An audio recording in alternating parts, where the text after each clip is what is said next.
fato de eu estar aqui, na minha opinião, é um erro judicial, mas eu acho que eu tenho que tentar aprender alguma coisa com esse processo. Deveria ter alguma pena que realmente fosse imposta a ele, né? Tem que ser uma punição severa. Ele tem que ser responsabilizado criminalmente. Pegar um bicho desse e fechar lá onde ele merecia ficar, lá no meio daqueles bandidos todos lá. Os homens são criados para ser macho, né? A lógica do homem é essa, tem que ser macho. E esse ser macho vai levando para cometer violência.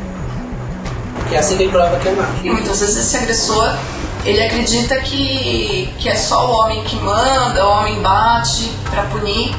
Ele usa a violência como uma tentativa de recuperar o poder. Todo o campo dele de amizade, todo mundo quer que ele seja machista. Ele bate porque ele faz parte de um sistema mesmo.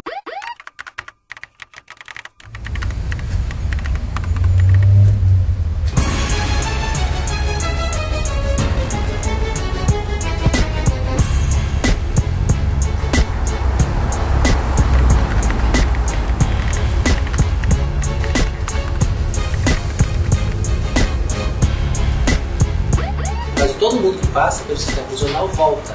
Isso é mais violento ainda. É mais fácil você punir do que você tratar. Se a gente não trabalhar com esses agressores, parece que fica um espaço ali, né?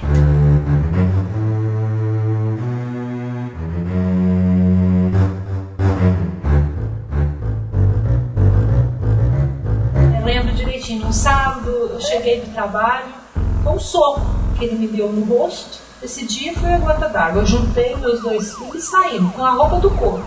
Eu tava muito mal, tomando muito remédio. Eu peguei e falei, não é certo. Eu cheguei no meu limite. Foi 20 anos sofrido. Eu tinha esperança dele melhorar. A violência contra a mulher é real e atinge todas as classes sociais, etnias e religiões brasileiras. A cada 15 segundos, uma mulher é agredida. Por dia, 13 são assassinadas. O Brasil é o 5º país mais violento para mulheres no mundo. E mais da metade dos crimes ocorre dentro de casa. E a gente teve um crime emblemático aqui em Santo André que foi da Eloá. Toda aquela repercussão midiática, entendeu? Eu sabia desde o começo que ele poderia matá-la a qualquer momento. Mas a mídia parecia tratar aquilo como um sequestro comum e que aquele moço sem antecedentes criminais não chegaria a esse ponto. Discussão, como eu sou casado, acontece em casa. E aí a gente eleva os nervos. Mas chega uma hora que você sente que se eu prosseguir com isso, vai acontecer uma coisa pior. Papéis de gênero. Então a mulher tem determinadas obrigações e o homem tem outras. Quando essas obrigações não são cumpridas, aí surge a violência. A violência, ela começa no âmbito da violência psicológica, da violência moral. Talvez se agrave para a questão da violência física. Então aí a coisa é muito explícita, é um olho roxo, é uma lesão. Eu acreditava que não ia dar nada, que só ia ter alguma consequência na física. O ato da violência é um ato em si só um crime. Não importa se foi uma agressão física, se foi uma agressão psicológica. As pessoas tendem a achar que a violência doméstica é aquela praticada única e exclusivamente entre companheiro, marido e mulher, e não é só isso. Pai que agride a filha, o avô que estupra a neta, irmão que agride a irmã. A violência doméstica é um crime muito entre 4 paredes. São aquelas que aconteçam no âmbito familiar, dentro de uma relação familiar, na unidade doméstica ou por força de uma relação íntima de afeto. Uma situação famosa, infelizmente famosa, que aconteceu no país, que é o caso do goleiro Bruno da Elisa Samúdio, as medidas protetivas foram negadas, porque se entendeu na oportunidade que não havia uma relação íntima de afeto. E isso não quer dizer que não possam ser relações transitórias ou passageiras. Você vai se arrepender de levantar a mão pra mim. A Lei 11.340, mais conhecida como Lei Maria da Penha, foi sancionada em 2006 com o intuito de prevenir e punir casos de violência doméstica e familiar. Recentemente, em março de 2015, foi sancionada a Lei 13.104, a Lei do Feminicídio. Então, a Lei Maria da Penha, ela vem nesse sentido de ampliar a atuação no Estado no combate à violência doméstica para não ficar restrito ao âmbito penal. Ela não cria novos tipos penais. A esposa agride o marido, ela vai responder criminalmente? Vai, pelo artigo 129 do Código Penal. E se o homem agredir a esposa, ele vai responder criminalmente? Vai, pelo mesmo artigo 129 do Código Penal. Só que aí vai incidir a Lei Maria da Penha nesse caso. O nosso grande desafio hoje, 10 anos da Lei Maria da Penha, né, 2016, é tirar a Lei Maria da Penha do papel, uma lei ultra conhecida no nosso Brasil, quase 100% das pessoas da população conhecem a lei, e também uma lei considerada pela ONU como uma das 3 melhores leis do mundo pela sua eficácia, e pelo tratamento cuidadoso que ela dá e pela amplitude que ela traz. Muitos casos de violência doméstica acabavam com a condenação do agressor por uma cesta básica, por serviços à comunidade. O agressor hoje, ele efetivamente responde. E a lei vem exatamente para dizer: a violência contra a mulher não é um mero conflito, é um crime. Não sei se é o jeito que foi criado. A violência contra a mulher é uma construção sócio-histórica baseada na questão do patriarcado e que legitima o machismo como uma conduta masculina submetendo a mulher às suas ordens e poder. A própria Bíblia já fala que a mulher tem que ser submissa ao homem. Tem um grande desafio que é como que a gente desnaturaliza essa cultura machista na nossa sociedade. A violência contra a mulher sai de cena e entra em cena a moralidade feminina, né? Então essa mulher, ela é julgada, o que você fez para ele fazer isso com você. Era a comida que estava ruim, era essa casa que não limpou, assim, sempre arrumava meios de me culpar. Em vez dele melhorar o comportamento dele para tentar me reconquistar, ele só ia me afastando. E ele me culpava sempre por isso. Cadê meu celular? Eu vou ligar pro 80. Em 1985, São Paulo recebia a primeira delegacia de defesa da mulher do país. Hoje, a denúncia de violência também pode ser feita pela Central de Atendimento à Mulher. Ligue 180, serviço gratuito que funciona 24 horas por dia. Desde sua criação em 2005 até o ano passado, a Central registrou quase 5 milhões de atendimentos. Mas a relevância da DDM é que é um atendimento prioritariamente feito por mulheres. Nós temos policiais homens, mas a prioridade é que venham para cá policiais femininas. É uma delegacia especializada em crimes de violência contra a mulher e criança e adolescente. Então é um ambiente que ela se sente mais acolhida. Não pode ter medo. Na primeira reação estranha que perceber, já denuncie ou sai fora. Ela vai falar às vezes para uma familiar, para uma mãe, para uma irmã que ela está sofrendo violência, ela pode ouvir: olha, ele é um bom marido, aguenta quieto, ele é pai dos seus filhos. Minha família está me apoiando. Quando você recebe o apoio, fica mais fácil você tomar a decisão. A partir do momento em que a autoridade policial toma ciência de um crime de lesão corporal no âmbito da violência doméstica, não depende da vontade da vítima. Ainda que ela perdoe o agressor, ainda que eles tenham reatado, ele vai ser processado criminalmente, ou seja, vai haver instalação de inquérito policial. Qual que é a nossa maior dificuldade? É você fazer a denúncia de alguém que você convive. O autor desconhecido, você vai na delegacia, você faz o retrato falado, você faz a denúncia. Agora, a denúncia de um pai, de um irmão, de um namorado, de um ex-namorado, de um companheiro, do marido, pai do seu filho. Muitas vezes a vítima perdoa o agressor e ela acredita que isso não vai mais se repetir e que não tem necessidade dela fazer o registro, de investigar. Ou às vezes ela já até chegou a fazer o boletim de ocorrência, mas ela não quer mais dar continuidade. A vítima precisa realmente colaborar. Nós sabemos da gravidade disso. Essa mulher pode ser assassinada. E as mortes são hediondas, com crimes com requintes de crueldade. Pelo fato das mulheres interromperem, dar um basta na relação. Pelo fato das mulheres dizerem não. A mulher que sofre violência não é uma mulher que está doente, mas é uma mulher que pode vir a adoecer, né? Desenvolver depressão, transtorno de pânico, alguns transtornos e distúrbios alimentares. Quando eu vi que eu estava ficando doente, eu estava ficando depressiva mesmo. As marcas invisíveis, né, que são as marcas do sofrimento psíquico e emocional, eles são a longo prazo, né? A vida da mulher que sofre violência nunca mais volta a ser a mesma. A Lei Maria da Penha vai além da punição do homem e da proteção da mulher. Ela entende que é necessário um enfrentamento adequado da violência e, para isso, prevê que sejam criados locais de reflexão e de desconstrução de estereótipos. E entre uma das disposições, ela vai prever também aí o Centro de Reeducação para Homens Autores de Violência. Com essa visão também, que não adianta só discutir violência doméstica com as mulheres, é necessário também incluir os homens nisso. Uma aposta que ela faz nele, a Lei Maria da Penha, de dizer assim, ó, você tem uma chance de rever o que você fez. Esse centro de reflexão tem um papel importante, tanto para desconstruir esses valores nos homens, quanto para combater a violência doméstica. E não adianta a gente só conscientizar a vítima, porque às vezes ela larga o agressor e ele arruma outra e continua sendo agressor com outra. Eu tenho 60 anos e sou professor universitário. O que ela alega que eu teria tentado atropelá-la com um automóvel, porque na minha perspectiva não corresponde aos fatos. Mas ela entrou com uma ação, embora eu não tenha feito nada, não tenha encostado nela, a minha responsabilidade foi não ter tomado uma atitude de separação antes. Lute, grite, denuncie pelo fim da violência contra a mulher.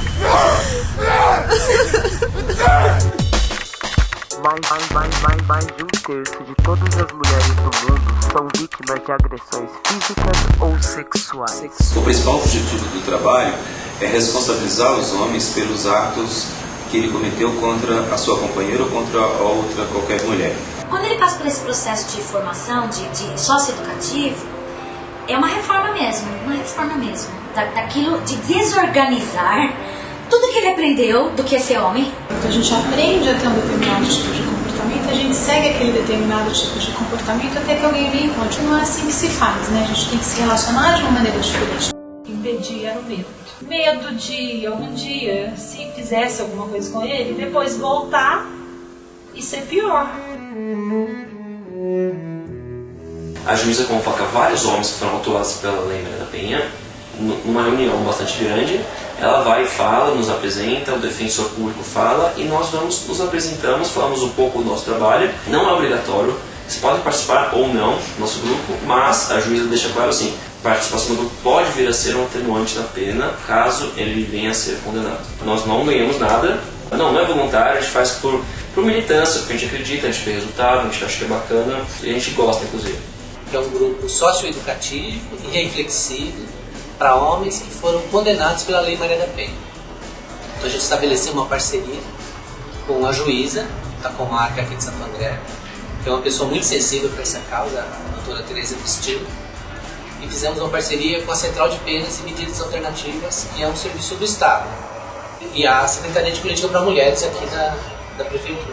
Os agressores, eles são condenados e, como uma forma de cumprimento da pena, eles são encaminhados a esse grupo reflexivo.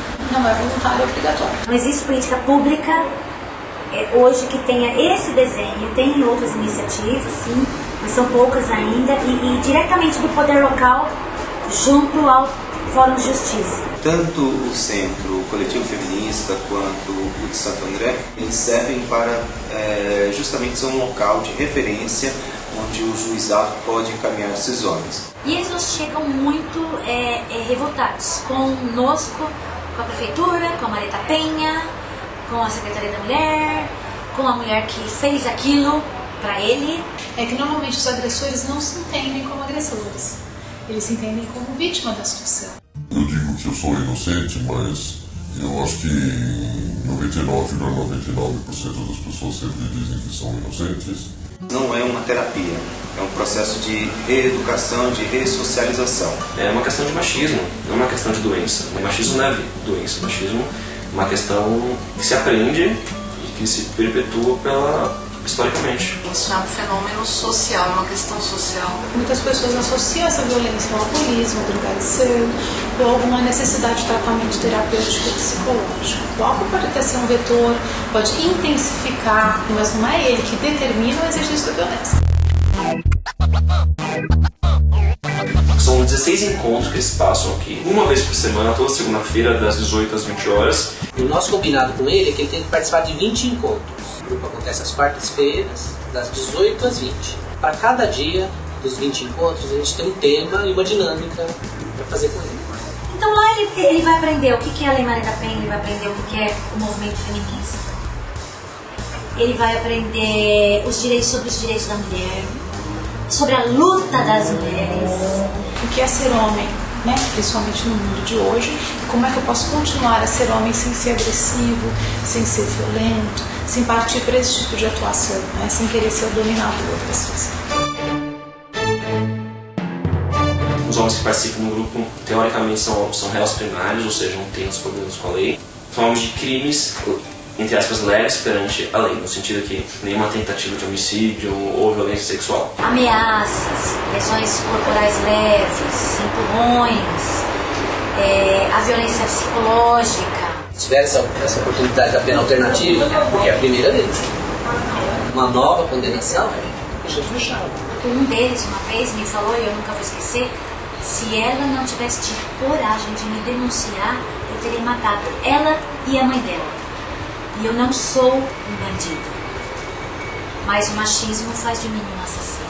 O que difere os homens do nosso grupo para os homens de fora do nosso grupo, ou seja, para os homens da sociedade, é apenas um boletim de ocorrência nas costas. E a gente tem alguns homens que não sabem ler e escrever, trabalham na construção civil, mas a gente tem advogado, a gente tem o PM. Brancos, negros, japonês, boliviano, chileno, catador de latinha, empresários que vêm com Mercedes, analfabeto, a pós-doutor. Essa diferença no começo é um choque para eles, principalmente os que têm um perfil socioeconômico mais alto, no sentido de, poxa, não era pra eu estar aqui, violência é coisa pro pobre, o meu foi uma coisa ocasional, uma vez que eu perdi a linha. Essa questão da violência contra a mulher, ela não tem a ver, né, com classe social, nem com diploma, ela é machismo. Nosso trabalho é super bem acolhido, é super bem visto, todo mundo adora, gosta. Mas da hora não vamos ver, de ter uma vera, olha torto. Hoje o foco ainda é a vítima. Então a criação de centros para vítima, abrigos para vítima, a proteção da vítima. Existem pouquíssimos profissionais para atuar nessa área. Não temos verba ainda para isso. E não teremos, não há previsão para isso. Faz assistência ao agressor. Não é assistência ao agressor. Faz acolhimento ao agressor. Não. O lugar de homem que agride mulher na cadeia, não tem que passar por isso. Existe uma visão também, passar a mão na cabeça. Estão usando uma expressão para chamar isso, esse trabalho que a gente faz com ideologia de gênero. Crítica de pessoas que não conhecem o projeto. Não chegou perto, não nos ouviu, mas é questão, sabe, ouviu falar o senso comum. E aí se cristaliza como verdade, isso é muito ruim. A gente não consegue tratar da violência de gênero e doméstica e mulher se a gente não muda a cultura. Eu acho um projeto super interessante porque ele questiona o que é ser homem. O ano passado a gente chegou até a dar uma coletiva sobre o projeto, depois que a gente já estava um ano com o projeto, que a gente começou a ver os resultados. E os depoimentos deles, assim, são incríveis, né? Esses 23 que passaram pelo grupo e terminaram, não teve nenhuma reincidência. No meu mestrado que eu realizei, que eu entrevistei 7 homens após a passagem no grupo, no período de 1 a 3 anos após terem passado pelo grupo, o resultado foi tremendamente positivo. Incrível que pareça, por mais básico que seja, os homens não aprendem a dialogar. Então eles saem do nosso grupo muito mais abertos ao diálogo. Eu não sei se todos deixam de ser machistas, porque isso é um exercício diário, permanente, mas que ele rompe com a violência. Os homens, inclusive, gostam daquele nosso grupo, porque é o único espaço que eles têm para serem ouvidos, para encontrar homens que passam por questões semelhantes a eles. E esse grupo acho que ajuda no sentido de você ver que você não é o único. Nós, todas e todos, temos a ver com isso. O trabalho deve ser preventivo. Romper com a violência é algo mais profundo do que romper uma relação. Se a gente conseguir mudar a cultura machista, a gente rompe um monte de violências que acontecem. Muitos falam para nós nessas reuniões assim, poxa, eu devia ter ouvido isso aqui antes. Se eu tivesse ouvido isso aqui antes, eu não cometeria violência. E ela cresce, amadurece. Muitas das mulheres infelizmente a conhecem. Fragilizada, ameaçada, dentro da sua casa, sendo silenciada. Eu mesmo não conhecia que tinha um centro para reflexão dos homens. Muita gente não conhece também. Então eu acho que é um assunto que não é tão conversado.